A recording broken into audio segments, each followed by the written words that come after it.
Revenge is a dish best served cold. Mine has been cooling for 10 years and counting. Posted by PettyAF452. I, a 40-year-old female, have been married to my husband, 44 male, for 20 years now. We have 2 kids, 16 female and 13 male. My husband is what I would consider a high earner by middle-class standards. Also, strap in folks, this is going to be long. I've never told anyone, so... 10 years ago, and by complete coincidence, I found out that my husband has been cheating on me with men, and that from before we got married. We live in a smallish town in the south of the USA, and him coming out as gay will have consequences. I believe that that is the only reason he's not come out to anyone. First, here's how I found out he was cheating on me. He got sloppy, left a credit card bill for a secret card in the pocket of a coat. While going through it, I found all the telltale signs of infidelity. Payments to a hotel in a nearby county, restaurant bills, gifts, flowers, certain items, and so on. I started camping outside the hotel on days that he told me he would be late, and I saw him bringing different men there. I am very good at compartmentalization and have a great poker face. It comes with growing up in an abusive household, so I was able to give myself the time to cool off and to come up with what I should do. First thing I did was getting an STD panel since I didn't know how safe he was with his partners. It came out negative. Then I convinced him that we should use items since I was having side effects from the pill, and he was okay with it. I had a long think, and I came up to the decision that I was not going to confront him, nor was I going to leave him. He was able to provide me a really good lifestyle, one that I would never be able to afford with my high school diploma, like a cleaning lady, a nanny to help with the kids, regular spa days in a country club, a new car every other year, luxury family vacations every year, and he was a good dad, a good partner, cheating aside, and really good in bed. But I was not going to let him have a single guilt-free week in his life. That would be my revenge. I started small, planning great date nights for us, telling him that I felt our relationship had cooled and that I wanted the spark back. Then I would sometimes slip into conversation some tea about a cheating husband, a gay man that has been using his poor wife as a beard, complimenting the only gay couple we know for having the courage of being real men who were out and proud of themselves. On the other hand, I would praise him as the perfect husband to anyone and everyone, especially if he was in earshot. The amount of guilt gifts I got was astounding. The man was even sending me flowers weekly. It continued the same way for years. I could literally see how much it was weighing on him. Me? Well, my parents were part of a commune with the concept of free love, so I was the same. I just considered myself in an open marriage. It seems that cheating is easier to ignore if you are not that big on monogamy in the first place. And my husband was keeping me satisfied, so I felt no need to find a partner of my own. Then, 4 years ago, I guess he met the love of his life. He started seeing just the one guy. I was seriously thinking of ending the whole thing, especially since I've started a business by then and was able to bring in enough money to support myself and my kids while maintaining my lifestyle. But then, he went and introduced his side piece to us. He freaking brought him into our house, introduced him to our kids, and that was enough for me to keep tormenting him. Apparently, he was a new friend he made while golfing.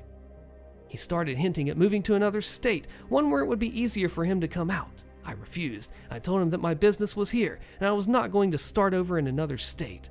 Also, the kids had their friends and extended family here, and it would be unfair to uproot them. Then, he started trying to start arguments. I guess he wanted us to fight, and then asked me for a divorce. I just stopped all those arguments in their tracks. I would just agree with whatever he said. He was right, I was wrong. And, to make it up to him, how about a nice dinner and some great hanging out time? He hated that. I knew, from spying on his phone, that doing stuff with me felt like cheating on his boyfriend. The audacity of this man. I also knew that his boyfriend was pressuring him to leave me almost every day. He was stuck between a rock and a hard place. He started drinking, and when it got too heavy, that was when I decided that enough was enough. I wanted to ruin his life, not his health. Also, I grew up with an alcoholic father and did not want that for my kids. So, I gathered all the evidence of his infidelity over the last 9 years, photos with different men, conversations, his Grindr profile, even though he no longer had one, everything. Then, I hired a divorce attorney and mailed the evidence to his employer. He has a morality clause in his contract, and adultery breaks it. All his relatives, including parents, as well as our church, I was never big on religion like him.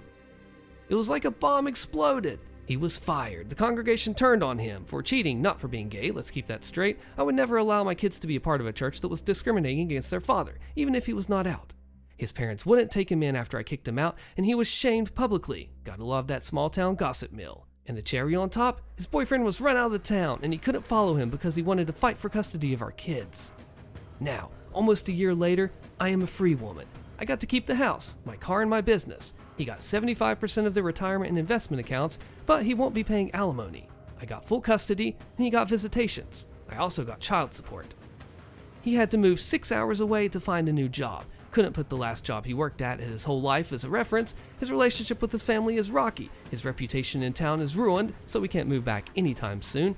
The love of his life left him for good, and my kids only tolerate him because I did my best to shield them and to tell them that he is still a good father to them. I also made sure to treat him politely, never talk bad about him, and had a lengthy talk about how their father being gay is okay. It's who he is, and it's not his fault. That the only wrong thing he did was hiding it from me. So I guess the results of his cheating was years of guilt, followed by a ruined life. Now here's an edit. Let's make something clear. I am not the good person in this story. We were both bad. I'm not here trying to get pats on the back or to be told that I did well. I know that what I did was messed up. I'm here because I wanted to tell someone, and I can't do that in real life. So when you read the comments, people are saying OP should not have been manipulative. And yes, manipulation is bad. And also, cheating is bad too, so both sides have messed up here. A Fitting Twist by Oscar the Grouch. Background. I had a pretty terrible childhood. Don't get me wrong, I've heard of way worse, but it was far from healthy or normal. When I was young, my parents were millionaires, my father's parents owning several of the largest businesses in the region.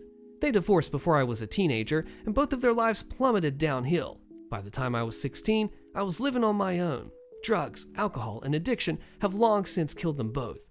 Neither of them ever worked a job since I was a teenager. Both of them died homeless before the age of 50.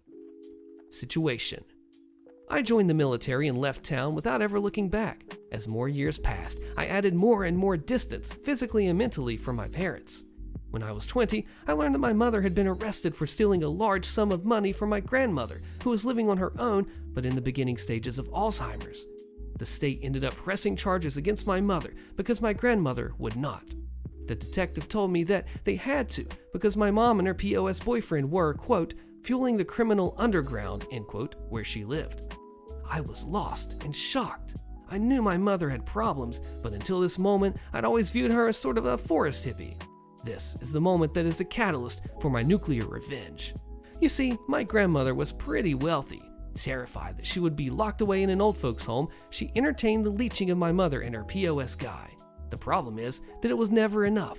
Even after my grandmother bought my mother a house down the street from her, she continued to rob her own mother blind. She also fed my underage sister a stream of drugs and brought her in on the con. It ultimately resulted in my mother and sister getting their first felony conviction, grand theft and check fraud, which my mother tried to pin on her own daughter, quote, because she was just a minor. A few years later, I was newly married with my first child and freshly returned from my first deployment to Iraq. We just completed another move across the country, and I'm starting a new job at a new unit. I get home from work and have a strange short voicemail from my uncle, who is like the okayest guy I've ever met. It literally just says, "My mom is in the psych ward at the big hospital in her town. She left everything in your name. I'm flying back home." This is where I learned that the legal document my grandma had me sign when I was 16 made me the executor of her estate, power of attorney, and so on. My unit arranges a very generous amount of time off to fly across the country and deal with this bizarre scenario. She lived alone in this massive house. My mom had destroyed the house my grandmother bought her and then moved into my grandmother's house on the auspices of caring for her. There were so many fleas inside that contractors I hired to make repairs wouldn't go inside. Needles everywhere, and for some reason, everything was an ashtray. It was an insane thing to witness and experience. I still refused to interact with my mom at this point in my life, but now that I had the keys to the kingdom, aka access to the pot of gold, she tried to worm back into my life with a renewed vigor. I always told her just to screw off. My grandmother, in the meantime, had been deemed unfit to live on her own.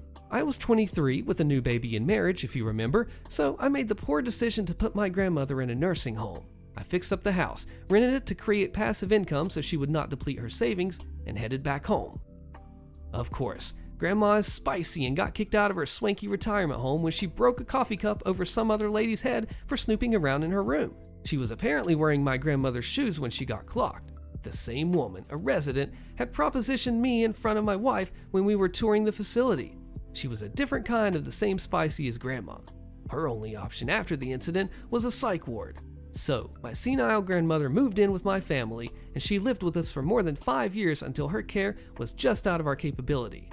This is about the time that I exacted my revenge. The nuclear option. When the state filed charges against my mother, way back when I was 20, part of her restitution included a lien that was placed against her property in the name of my grandmother for a little less than $100,000. Some years later, my mother had not paid her property taxes in so long that she was about to lose the house. She called me to explain that the lien would not be paid if the house was auctioned, which I knew was not true, but I saw an opportunity. I eventually worked out a deal with her. She would sign the deed over to me, and I would then sell the house and pay for her to move somewhere else. I fly to town, meet her, and sign the deed over. She expected me to use my name and credit to get her a luxury apartment. She also wanted me to buy her a new truck, and let's not forget the moving company. I rented her a U-Haul truck and got her a storage unit that I had paid for 6 months. Then, I put her and her crap head up in an extended stay for a little while. I fixed up the property and sold it to the same rental group that bought my grandmother's house shortly before. I used the money to buy annuities that enable my grandmother to live in a normal house with a live-in nurse and care at 1:4 ratio, which is amazing for her. She still might run out of money because of what my mother did, and I honestly don't know what'll happen then. She's got some years before I have to worry, and she's just shy of 100. My mother was on the street within 6 months. The last time I saw her, she looked like the crazy person who lives under a bridge, and she did at one point. She was covered in sores, balding, and methed out. She'd received a Social Security disability back payment of what would have been a significant amount for her. She died in a hospital less than 3 days later, partied herself to death. The POS dropped her off at the curb and never saw her again. I told dude I would give him some money if he gave me the key to the storage unit. Somehow, years later, she'd managed to keep it. I shared the loot with my siblings, gave POS $100, and closed that chapter of my life permanently. I mean, it literally doesn't get much worse than what happened to the mother at the end of this story. Absolutely crazy fall. I mean, what would you expect this? What do you think? Let me know. Food thieves at university got lesions from my food, posted by the man with 2 poo brains. I was reminded of this by a post somewhere else where someone asked if they could legally put laxative in their coffee creamer at work because it was being stolen. The answer was no, by the way. In the first year at university, somewhere in the west of England, I lived in a large Georgian student house which had 23 under and postgrads living in it, all lads. We had 3 kitchens, but some people would raid other fridges, and I was sick of people stealing my food. In microbiology, we were doing some experiment with an orthopox virus. Think of it as a much less severe version of cowpox, harmless enough that they let first-year students use it with only masks, gloves, and glasses. Anyway, one of my lab partners didn't use sterile techniques on her inoculating loop particularly well and ended up with a blister on her lips. She used to heat it too quickly and create an aerosol. Eventually, I was fed up with the thievery and took a little sample of said virus and added it to a block of cheese. A couple days later, the 2 perps also had a couple blister-type lesions around their mouths, which lasted a few days and meant they didn't want to go out. They had an inkling it was me, but I made some cheese on toast in front of them while ensuring I wasn't cross-contaminating, so it came away unscathed. The cheese gets hot enough to denature the virus. My food was never touched again, but I often think how risky this was.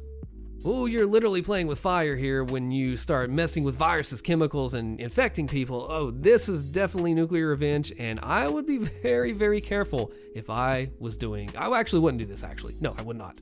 They framed me, they fired me, and that's how they messed themselves into a divorce, a prison sentence, and a handful of deportations. Click this nuclear revenge story on your screen to watch it next, and subscribe for more.